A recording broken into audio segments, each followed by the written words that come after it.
जय हिंद बच्चों।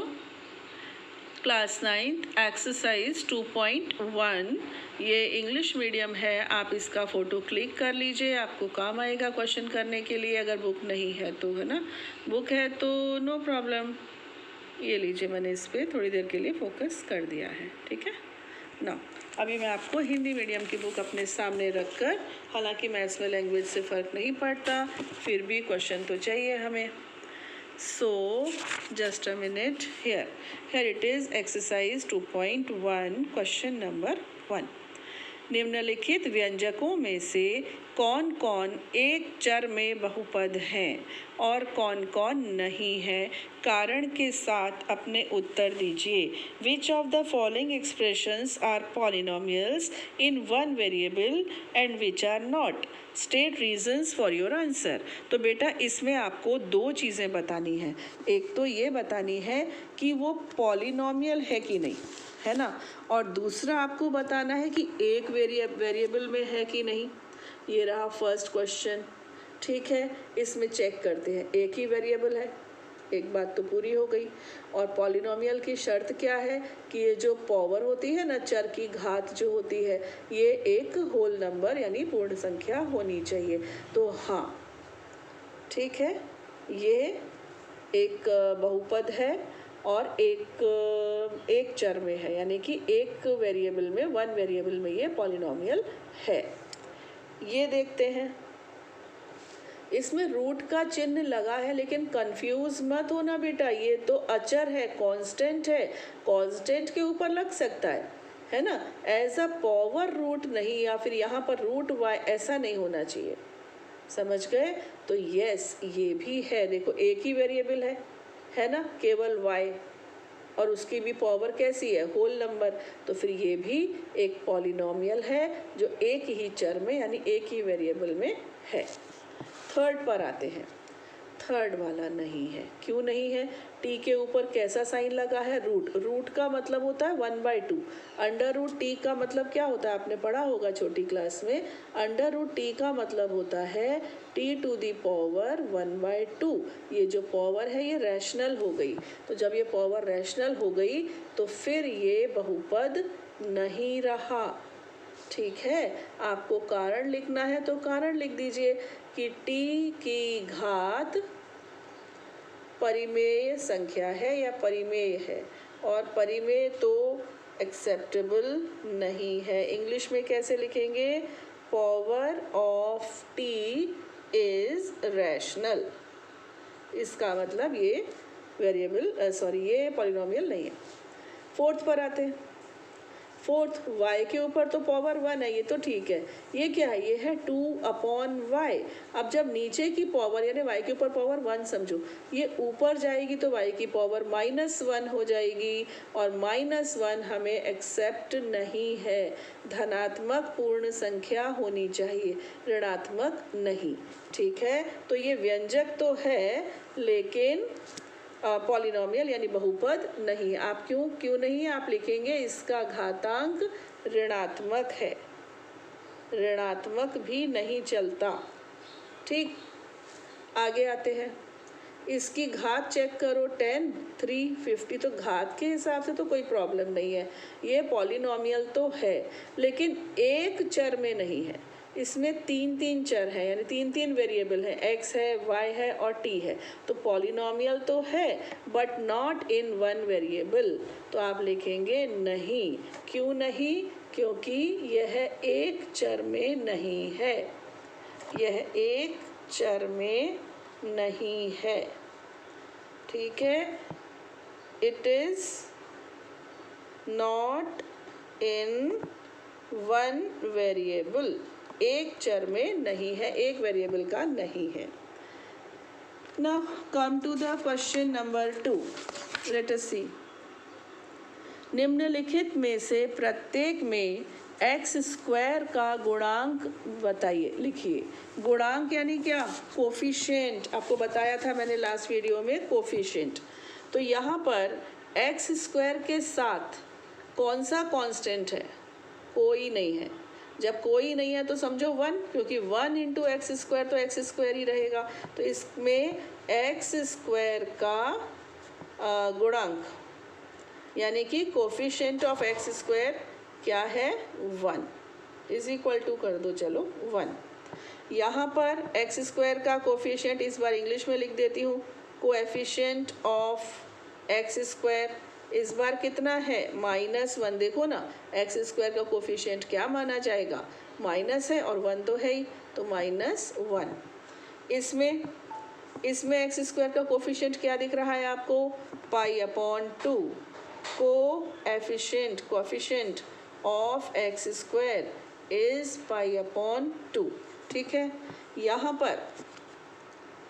पर क्या है, एक्स स्क्वायर का कोफिशिएंट है ही नहीं, एक्स स्क्वायर तो इसमें से गायब है।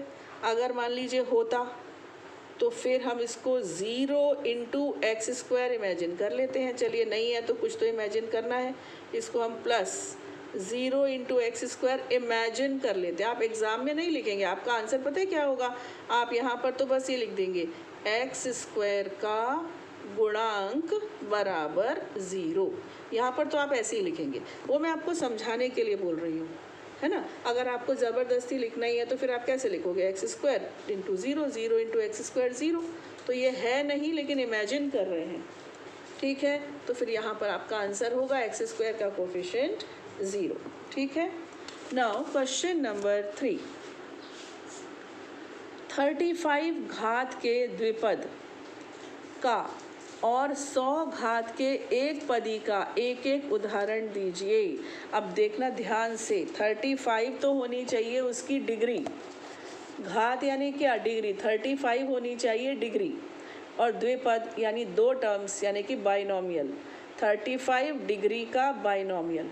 क्लियर, 35 डिग्री का बाइनोमियल। तो बाइनोमियल क्या होता है, जिसमें 2 पद होते हैं, और डिग्री यानी हाईएस्ट पावर।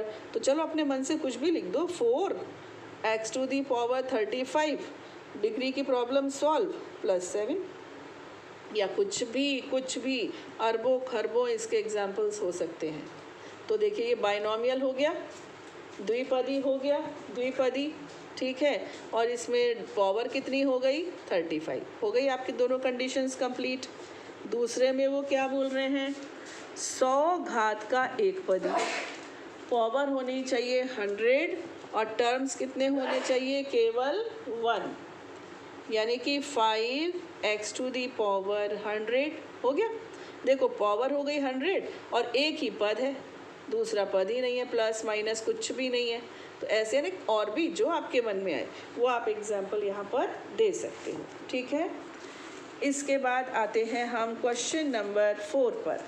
क्वेश्चन नंबर 4, निम्नलिखित बहुपदों में से प्रत्येक बहुपद की घात लिखिए। घात जाने जो हाईएस्ट डिग्री है, इसके 3 टर्म्स है ना, जैसे फर्स्ट वाले में, तो हाईएस्ट डिग्री कितनी दिख रही है आपको, सॉरी बेटा आपको डिस्टर्ब हुआ इसको हिलने से, अभी देखिए डिग्री कितनी है इसकी 3, मैक्सिमम पावर कितनी है 3। तो मैंने यहाँ पर इनको लिख के रखा है, ये देखिए ये हो गई, इसकी हो गई डिग्री, डिग्री मीन्स घात कितनी है 3, इसकी घात कितनी है 2, देखिए इसकी y की पावर कितनी है 2, यहाँ पर इसकी पावर कितनी है 1, देखो t की पावर कितनी है मैक्सिमम 1 नहीं दिख रही है तो 1 ही तो मानी जाएगी। और इसकी कितनी है बाबू, इसकी कितनी है, इसमें तो वेरिएबल ही नहीं है, और अगर नहीं है तो भाई इमेजिन करो, फिर x की पावर 0 इमेजिन करो, क्योंकि x की पावर 0 क्या होता है 1, और 1 से हम 3 को मल्टीप्लाई कर देंगे तो 3 की सेहत पे कोई असर नहीं पड़ेगा। So we can write 3 as 3x⁻0। x⁻0 यहाँ पर इमेजिनरी है, हमने कि उसकी कल्पना करी है, क्योंकि हमें डिग्री बतानी है, और डिग्री क्या होती है, डिग्री होती है चर की घात। घात किसकी, चर की, चर है नहीं, चर हमने अपने मन से लगाया, तो इसकी डिग्री कितनी मानी जाएगी 0। यानी जो कांस्टेंट टर्म होता है ना, कांस्टेंट 3, 5, 7, ये भी आपका एक टर्म बन जाता है, क्योंकि हम इसके बगल में 0 पावर लगाकर कोई भी वेरिएबल लिख सकते हैं। तो इसकी घात हो गई 0।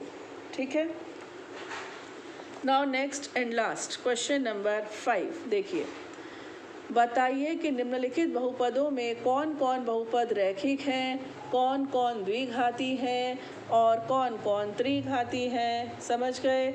तो चलिए फर्स्ट फर्स्ट कैसा है, कितनी घात है इसकी, द्विघाती, इसकी 2 घातें हैं, मतलब इसकी जो डिग्री है ना, डिग्री घात वो 2 है, तो ये द्विघाती है।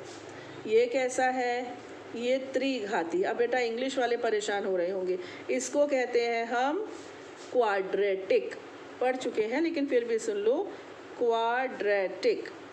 स्पेलिंग ठीक से नहीं आ पाई, यहाँ देखते हैं, क्वाड्रेटिक, ये क्वाड्रेटिक है, ठीक है, क्वाड्रेटिक। ये त्रिघाती, त्रिघाती को हिंदी इंग्लिश में कहते हैं क्यूबिक, ये क्यूबिक पॉलिनोमियल है। ये कैसा है, ये भी क्वाड्रेटिक है, द्विघाती है यानी कि क्वाड्रेटिक है। एनी प्रॉब्लम, ये द्विघाती है यानी कि क्वाड्रेटिक है। ये कैसा है, याद आया, पावर कितनी है इसकी, 1, 1 वाले को क्या बोलते हैं, रैखिक। बहुत देर से नहीं आया इसलिए मैंने सोचा भूल ना गए हो। ये कैसा है, रैखिक, रैखिक मीन्स लीनियर, इंग्लिश में बोलते हैं लीनियर।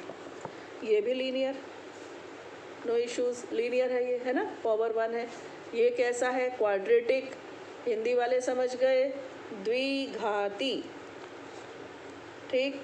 ये कैसा है, ये है क्यूबिक, क्यूबिक यानी त्रिघाती। और इस प्रकार आपकी एक्सरसाइज 2.1 समाप्त। अब नई एक्सरसाइज नए जोश के साथ। जय हिंद।